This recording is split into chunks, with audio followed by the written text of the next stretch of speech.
Hi, my name is Allison, and I live actually just in this neighborhood here in Markham.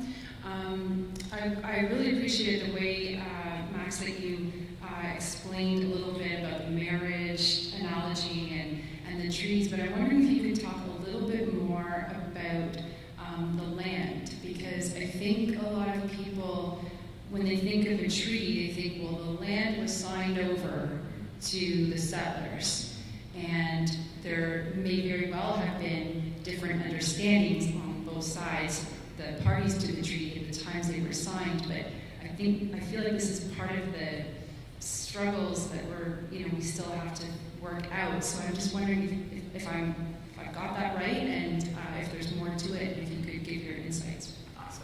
Thank you. Don't the people of Markham-Stouffville have good questions? Just the best questions. My goodness, make me sweat up here. Let's start with your question. Of course, reconciliation can't happen without the restoration of land.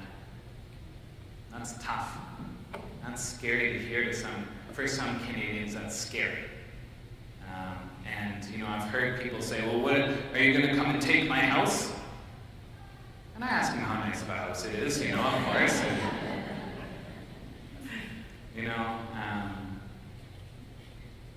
When I go back and think about who I think Canadians are, I've said that, just and kind and respectful, and I'm going to stand up here in front of you and say that what's written in the treaty was not what was agreed to.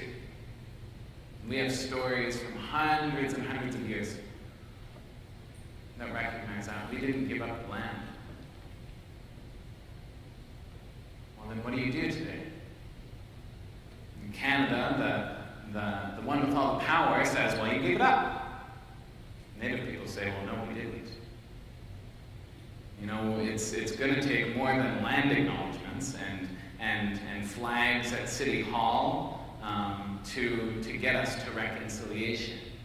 I've often heard the survivors of residential schools say, if you are comfortable, you're not doing reconciliation right. And it's hard because Canadian, we're very polite people. We don't like to fight that much. We like to be comfortable. We have to deal with the question of land. Are we coming for your house? No, we aren't.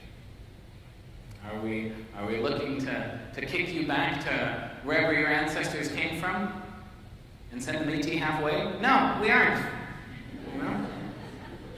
That's not what we're doing.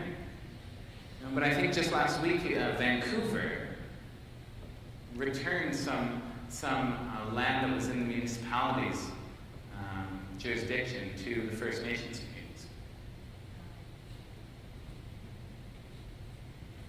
That's serious stuff. That's the work of reconciliation. We can't pretend like First Nations were not legislated out of the economy. We were. For generations. We can't pretend like giving First Nations the scrap, the left behind, is good enough to build an economic base from. I would love to see a thriving Indigenous middle class. Unfortunately, we're going to have to be uncomfortable to get there. Just as land was handed out to your ancestors, when they came, to many of your ancestors when they came,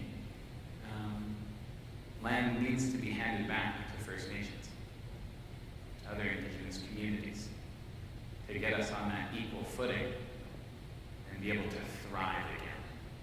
And I think that's what we should all want.